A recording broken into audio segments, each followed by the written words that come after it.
Today was a sightseeing day in Lucknow. The first stop was the Residency. So we started at around 10:45 a.m. and started driving towards the Residency.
The Bailey Guard Gate is the entrance gate that was constructed by the Nawab Sadat Ali Khan in the honor of Captain John Bailey, who became the resident of Lucknow in the beginning of 19th century. And this portal came to be known as the Bailey Guard Gate. In Hindi, people call it Bailey Garad Gate. The history of the Residency can be traced back to 1774 AD when the Nawab Shujaut-Ullah agreed to have a British resident stationed in Awadh. Residency was established at Lucknow when the capital of Awadh was shifted from Faizabad to Lucknow in the year 1775 AD. Originally, the site of Residency belonged to Sheikh Zadas. Nawab Asafuddollah started the construction of Lucknow Residency in the year 1775 AD for the British resident and his staff, which was completed by Nawab Sadat Ali Khan in 1800 AD. Later, it was used by the Chief Commissioner of Awadh. Gradually, more buildings were added as their requirement grew. The ruins of Residency preserved in the same condition in which it came under the central protection in the year 1920 AD reminds us of the great uprising of 1857. The evidence of the first war of independence of 1857 can be seen on each and every structure of the Residency. These structures suffered heavy damages due to the constant shelling and counter shelling. Some were completely razed to the ground and are in ruins. The Residency complex today consists of ruins of several buildings. Each ruin has its own story to tell about the event of 1857 AD. During the historic siege in 1857 AD, these buildings and every fortified post were named usually after the person who lived there. They were named as Sago's House, Dr. Farrer's House, Brigade Mess, Kanpur Battery, Redan Battery, Sikh Square, Anderson's Posts, etc., and covered an area of about 33 acres.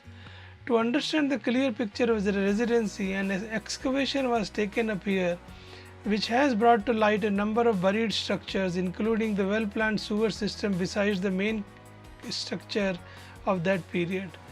A 1857 memorial museum has been set up here to depict an accurate presentation of the first war of independence of 1857 in Awadh. One of the structures is the Treasury House, which was supported by the plain columns. The long one-story treasury structure was finished in 1851 at a cost of rupees 16,897 rupees. During the revolution of 1857, the central part of this building was converted into an ordnance factory for manufacturing of Enfield cartridges. There are a couple of memorials in this complex. One is the memorial of Colonel Robert Hope M. Increef Aitken of the Bengal Staff Corps, and there is another one which was for the infantry guards that were present in the Residency during the siege of the Residency. Dr. Farrer's house was named after Dr. Farrer, who was the resident surgeon during the siege of 1857. Sir Henry Lawrence was shifted to this building after being mortally wounded on 2nd of July. He succumbed to his injuries on 4th of July 1857. Begum Koti originally belonged to Nawab Asaf-ud-Daula and subsequently was sold to some Europeans who ran a business of European goods. Later on, it was occupied by the Vilayati Begum Makhdara Aliya, the Begum of Nasiruddin Haider, and after her death, her stepsister Sharfun Nisa had built a Imambada and a mosque at this place in a traditional architectural style of Awadh, unlike the other buildings of Residency. The banquet hall was constructed by Nawab Sadat Ali Khan. It was probably the most imposing structure in the whole area, with its grand apartments and spacious salons, furnished with costly chandeliers, mirrors and silk divans. It was used for banquets in the honor of Nawab. The fine furniture in the hall was complemented by the high quality of workmanship in the building. A stucco fireplace at the first floor level still retains a marble-like finish, and a broken fountain in the main entrance hall exhibits a fine example of inlaid marble work in black and white.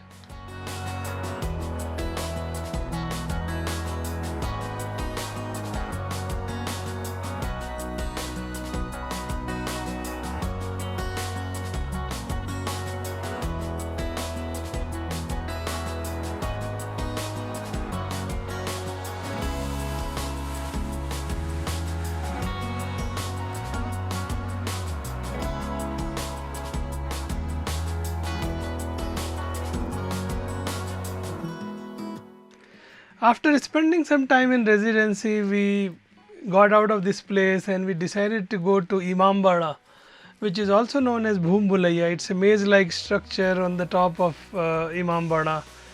But once we reached there, there was some religious function going on, and they told us we had to wait for a couple of hours before that finishes. So we just decided to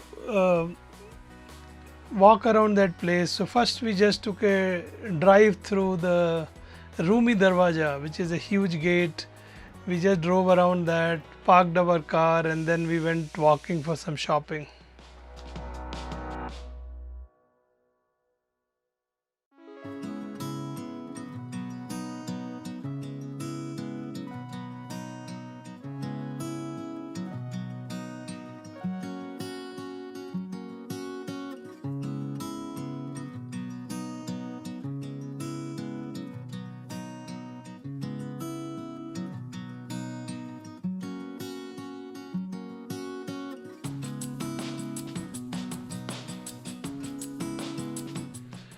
Rumi Darwaja is an imposing gateway which was built under the patronage of Nawab Asafuddaulah. It's an example of Awadhi architecture. It stands 60 feet tall and was modelled in 1784 after Sublime Port in Istanbul. It's adjacent to Imambara in Lucknow and it has become a logo for the city of the Lucknow.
After walking around Rumi Darwaja, we still had some time to kill, so we decided to go to Aminabad.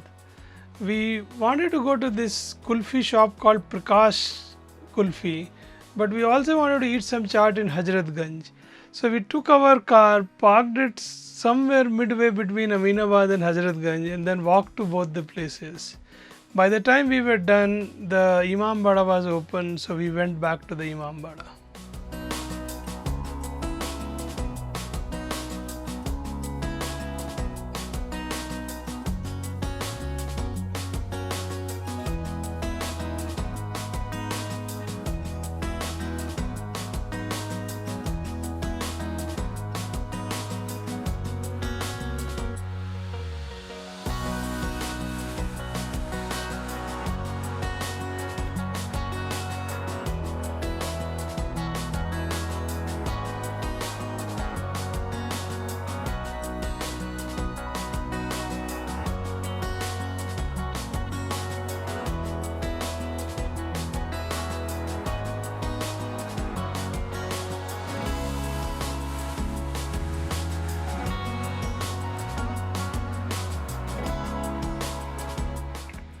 Built under the royal patronage of Nawab Asaf-ud-Daula 1775 to 1797 AD and designed by the architect Kifayatullah, the grandest complex locally known as Bada Imambada contains the graves of Nawab Asaf-ud-Daula and his wife Shamsun-Nisa Begum.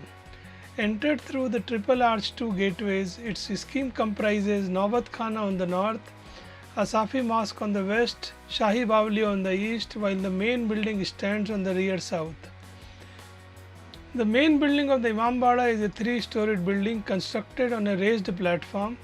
There are 7 arched openings in the facade and there are 3 halls made for different concepts known as the main hall measuring 47.71 into 16.16 meters with a maximum height of 14.65 meters, flanked by Chinese hall on the right and Indian hall on the left. Constructed of the Lakhauri bricks laid in the lime mortar, the monument is exquisitely decorated with stucco work and adorned with parapets and chhatris. The interior is ornamented with costly chandeliers, turias, alams, etc. On the top, Bhul Bhulaiya or the labyrinth with intricate balconies and passage with around 489 identical doorways is a special attraction. This complex was built by Nawab Asaf-ud-Daula to cater to the religious requirement of the Muslim community and also as a relief measure during the terrible famine of 1784 AD.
After Bhul Bhulaiya, we were done for the day, so we returned back to our hotel, got freshened up, had our dinner and retired for the night.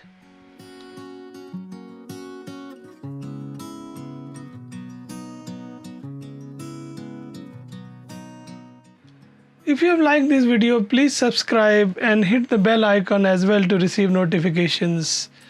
And keep on smiling, keep on living and keep on driving.